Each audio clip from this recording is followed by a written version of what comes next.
আর এরা কি বাবার রেখে যাওয়া সম্পদ থেকে বিবাহের খরচ নিতে পারবে? আর দেনমোহর পরিশোধ করেন নাই। তিনি খালাকে তার বসত বাড়িতে রেজিস্ট্রি করে দিয়েছেন। যখন দিয়েছেন তখন তিনি দেনমোহর নিয়ত করেননি এবং এটা ওনার মাথায় ছিল না। বর্তমানে ওনার কাছে দেনমোহর পরিশোধ করার মতো কোনো অর্থ নেই, যেহেতু উনি খালাকে পূর্বে ওনার বসত বাড়িতে লিখে দিয়েছেন। এখন কি সেটা দেনমোহর হিসেবে ধরলে আদায় হবে? সম্প্রতি পর্যটকদের উপর হামলা হয়েছে, ভারত হিন্দুত্ববাদী জোশ উত্তাল এই ধরনের হামলা সম্পর্কে ইসলামের বক্তব্য কি? নারী সংস্কার কমিশন প্রধান উপদেষ্টার কাছে তাদের প্রতিবেদন জমা দিয়েছেন। এ নিয়ে অনেক সমালোচনা চলছে। কমিশনের প্রস্তাবনাগুলো কতটা ইসলামী শরিয়ার সাথে সাংঘর্ষিক? ইদানিং নারীদের মধ্যে প্লাস্টিক সার্জারি করে চেহারার নতুন শেপ দেওয়ার প্রবণতা লক্ষ্য করা যাচ্ছে। এটা কি শরীয়ত সম্মত? যদি জন্মগত কোনো ত্রুটি কিংবা কোনো দুর্ঘটনায় সৃষ্ট ত্রুটি এগুলোকে দূর করবার জন্য প্লাস্টিক সার্জারি করতে হয়, তাহলে সেটা তো অবশ্যই জায়েজ। কিন্তু শুধু শোভাবর্ধনের জন্য যদি প্লাস্টিক সার্জারি করা হয়, চেহারাতে নতুন বা ভিন্ন শেপ আনার চেষ্টা করা হয়, তাহলে সেটা অবশ্যই নাজায়েজ এবং গুনাহের কথা। আল্লাহ রাব্বুল আলামিন কোরআনে কারিমে স্পষ্ট করে বলেছেন সূরা নিসার 119 নম্বর আয়াতে, ওয়ালা উদাল্লিল, শয়তান তার প্রতিশ্রুতির মধ্যে সে বলেছে সে কি কি কাজ করবে। তার মধ্যে একটা হলো, শয়তান বলেছে ওয়ালা উদিল্লান্নাহুম ওয়ালা উমান্নিয়ান্নাহুম ওয়ালা আমুরান্নাহুম ফালা ইউবাত্তিকুন্না আযানাল আনআম ওয়ালা আমুরান্নাহুম ফালা ইউগাইয়িরুন্না খালকাল্লাহ। শয়তান শপথ করেছে এবং সে তার অঙ্গীকার ব্যক্ত করেছে যে সে আল্লাহর সৃষ্টিতে পরিবর্তন সাধন করবে। আল্লাহ তাআলা বলেছেন লা তাবদীলা লিখালকিল্লাহ, আল্লাহর সৃষ্টিতে পরিবর্তন করা সুযোগ নেই বা করা যাবে না। আরো বিভিন্ন হাদিসও এই প্রসঙ্গে রয়েছে। সবগুলো দ্বারায় প্রমাণিত হয় যে সৃষ্টিতে ব্যাপক বা দৃশ্যমান পরিবর্তন যেটাকে বলা হয়, সেরকম কোনো পরিবর্তন সাধন করা জায়েজ নয়। যদি এটি কোনো অনন্য উপায় হয়ে কেউ করে, যেমন দুর্ঘটনা ইত্যাদির কারণে, তাহলে ভিন্ন কথা। শুধু শোভাবর্ধনের জন্য এই ধরনের পরিবর্তন করা জায়েজ নয়। এর ফলশ্রুতিতে দুনিয়াতে অনেক ব্যত্যয় বিশৃঙ্খলা তৈরি হবে।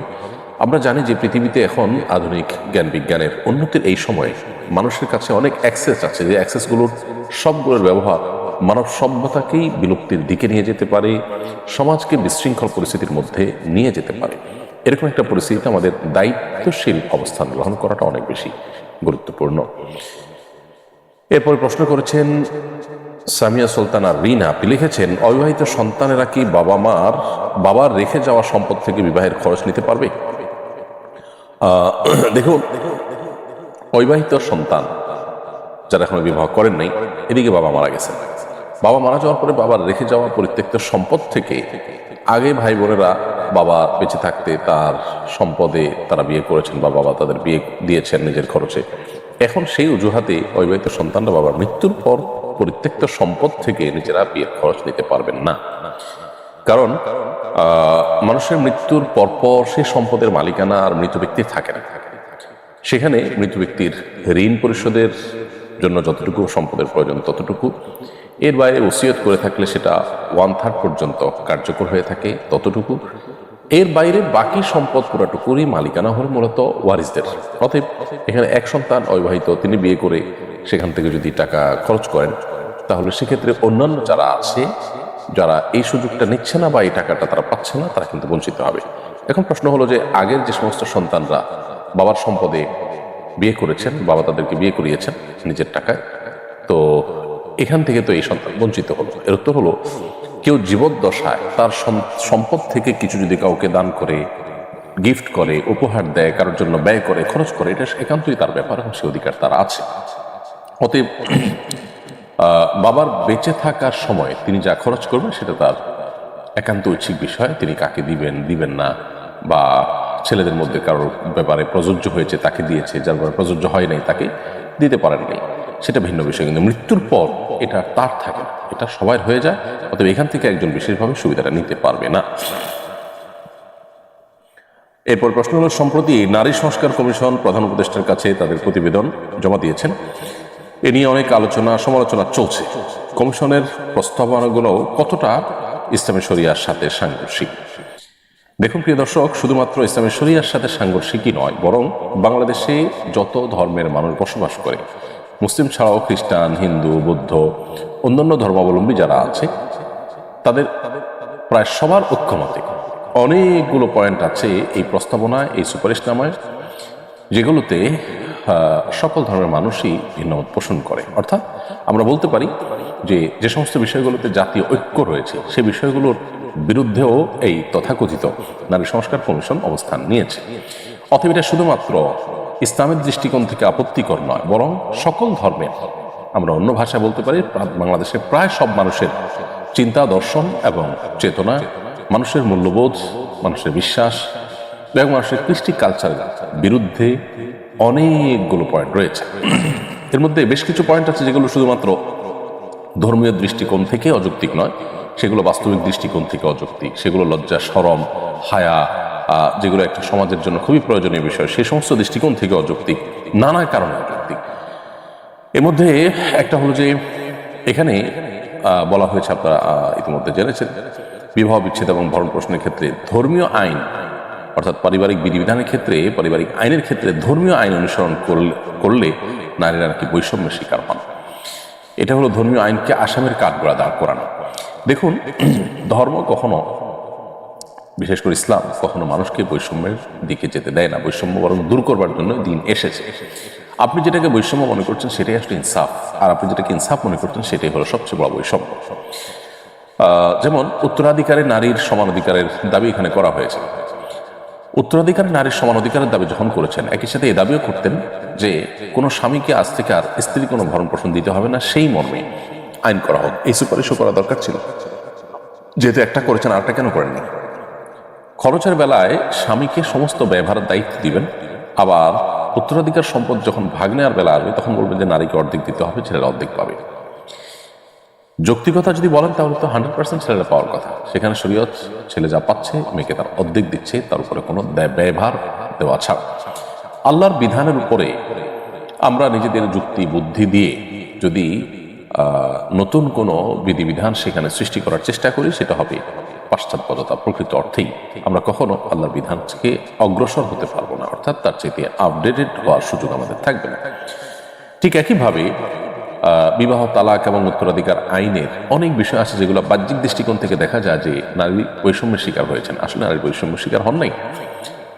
যখন আমরা ডিপে ঢুকবো বা একটু ডিটেল আলোচনা করবো, যেমন এই যে ভরণ পোষণের ক্ষেত্রেই, ভরণ পোষণ যখন স্বামীর উপরে বর্তায় প্রচলিত আইনেও, এটাকে তুলে দেওয়ার জন্য আমরা কেউ বলছি না, নারী সংস্কার বিষয়ক কমিশন তারাও বলছেন না, তাহলে সেটাকে ঠিক রেখে আপনি বলছেন যে সম্পদে অর্ধেক অর্ধেক লাগবে, এটা কিভাবে যৌক্তিক হতে পারে? একজনকে 10 টাকা দিয়ে বলবেন তুমি 5টা আইটেম বাজার করে নিয়ে আসো, আরেকজনকে 5 টাকা দিয়ে বলবেন তোমার কিছুই আনতে হবে না। তো এটার মধ্যে যদি আপনি মনে করেন 5 টাকা অল্পতে জুলুম করা হয়েছে, তাহলে হাস্যকর বিষয় কি হতে পারে? তাদের যে সমস্ত দাবিগুলো ছিল এর মধ্যে একটা হলো নারীদের জন্য সংসদের সংরক্ষিত আসন রাখতে হবে 300টি। এক একটা সংসদীয় আসনের জন্য কি পরিমাণ টাকা রাষ্ট্রের খরচ হয় সেটা আমরা সবাই জানি। এই গরিব রাষ্ট্রের উল্লেখযোগ্য অংশ পলিটিশিয়ান, সরকারি কর্মকর্তারা তাদের পেছনে ব্যয় হয়ে যায়, যার সুফল আনুপাতিক হারে জনগণ সেভাবে ভোগ করে না। ইতিমধ্যে আমরা যে সমস্ত সংরক্ষিত আসনে সংসদ সদস্য হওয়া নারীদের বক্তব্য, তাদের ভূমিকা দেখেছি, আইন প্রণয়নে দেশকে এগিয়ে নেওয়ার ক্ষেত্রে তাদের কি ভূমিকা ছিল, উল্লেখ করার মতো কোন ভূমিকার কথা আমরা বলতে পারবো? আমরা আমাদের বিপরীতটা জানি। তারা অনেকেই তাদের চিরকুট দেখে বক্তব্য সংসদে দাঁড়িয়ে দিতে দিতে মানুষের কাছে হাসির পাত্র হয়েছেন, বাচ্চাদের কাছে হাসির পাত্র পর্যন্ত হয়েছে। এ হলো অবস্থা। আমরা জানি যে তথাকথিত সংরক্ষিত আসনে সাধারণত বড়লোক এবং প্রভাবশালী ব্যক্তিদের বউদেরকে সংসদ সদস্য বানানোর একটা উপায় মাত্র। রিক্সাওয়ালা, দিনমজুর, তাদের স্ত্রীরা এই তথাকথিত সংরক্ষিত কোটায় তারা সংসদীয় আসনে যেতে পারেন না। তাহলে সেক্ষেত্রে বড়লোকের বউদেরকে সংসদে নিয়ে রাষ্ট্রের টাকায় লাভটা কি রাষ্ট্রের? তারা আসলে কি সেখানে ভূমিকা পালন করতে পারে? তাছাড়া যারা ভোটের মাধ্যমে নিজেদের যোগ্যতা দিয়ে যারা ফাইট করে সংসদে আসতে পারবেন না, শুধুমাত্র নারী হওয়ার কারণে তাদেরকে সেখানে আপনি কোটা সিস্টেমের মাধ্যমে সেখানে সংসদীয় আসনে যাওয়ার সুযোগ করে দিবেন, তারা আসলে কি অংশগ্রহণটা করতে পারে আমাদের দেশের এবং সার্বিক কল্যাণে? এই বিষয়গুলো যথেষ্ট বিবেচনা করার সুযোগ আছে। অতএব যে কোটার জন্য এত কিছু হয়ে গেল, সে কোটা আবার ফিরে আনছেন এবং 100তে 100 এরকম অদ্ভুত কিছু সুপারিশনামা এখানে করা হয়েছে।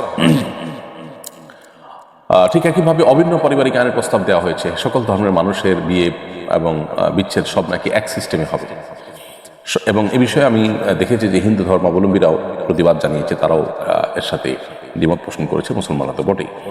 যৌনকর্মীদেরকে শ্রমিক হিসাবে স্বীকৃতি দেওয়ার কথা বলা হয়েছে। হিন্দু, মুসলিম, খ্রিস্টান, বৌদ্ধ 4 ধর্ম সম্পর্কে গবেষণা করে দেখা গেছে যে প্রত্যেকটা ধর্মেই যৌনতাকে পেশা হিসেবে বেছে নেওয়াটাকে জঘন্য অপরাধ হিসাবে বিবেচনা করা হয়েছে, ঘৃণার চোখে দেখা হয়েছে। বাংলাদেশের মানুষ ধর্মপ্রাণ, এই ধর্মপ্রাণ মানুষদের দেশের সকল ধর্মের মানুষের ধর্মীয় মূল্যবোধের বিরুদ্ধে আপনাকে দাঁড়াতে হবে। এটা কি কারণে, কিসের কল্যাণে? যত যৌনকর্মী আছেন তাদের সবার সাথে যদি আপনি আলাপ করেন, দেখবেন যে বেশিরভাগই তারা কোনো দালালের খপ্পরে পড়ে এই জগতে এসেছেন। তারা আসলে মুক্তি চান, তারা চান না এটাকে কন্টিনিউ করতে। এই যখন অবস্থা, তখন তাদেরকে উদ্ধার করে তাদেরকে পুনর্বাসন করা, তাদের উপযুক্ত কর্মসংস্থানের ব্যবস্থা করা, সেটার চিন্তা না করে বরং তাদেরকে তথাকথিত শ্রমিক হিসাবে আপনি স্বীকৃতি দেওয়ার কথা বলছেন। তাহলে কি আপনি নারীর মুক্তি চাইছেন, নাকি নারীকে এ ধরনের তার পছন্দের বিপরীতে কাজ করতে তিনি বাধ্য হয়েছেন, নিরুপায় হয়েছেন, এটার সুযোগে পর্ন ইন্ডাস্ট্রিগুলোর যে হাজার হাজার কোটি টাকার বিজনেস, সেটাকে আপনি টিকে রাখার জন্য এই প্রস্তাবনা করেছেন?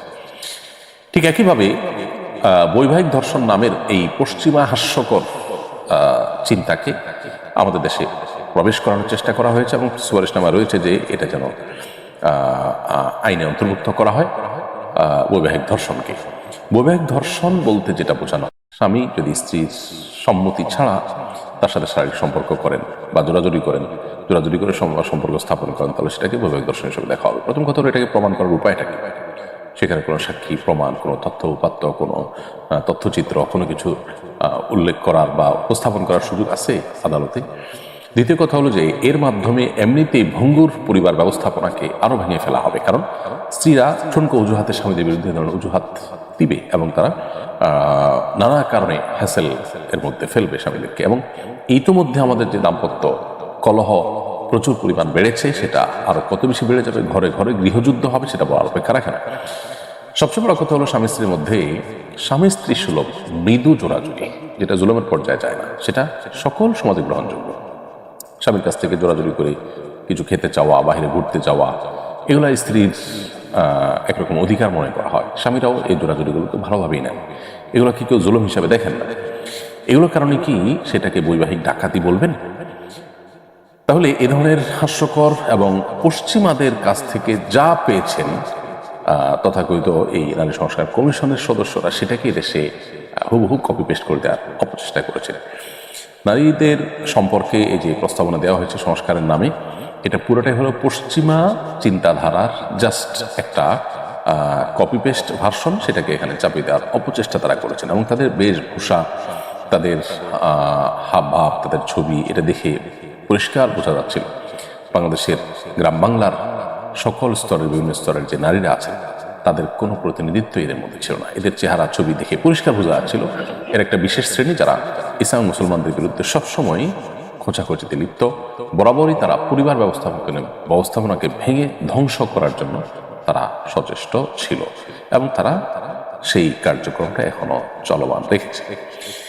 তো আল্লাহ তাআলা আমাদেরকে হেদায়েত দান করুক। আমরা এই কমিশনের প্রস্তাবনাকে বাতিল করার প্রস্তাব করছি এবং সেই সাথে এই প্রস্তাবনা বাতিল করে নতুন করে যেন কমিশন গঠন করা হয়, সেজন্য আমরা সুপারিশ করছি।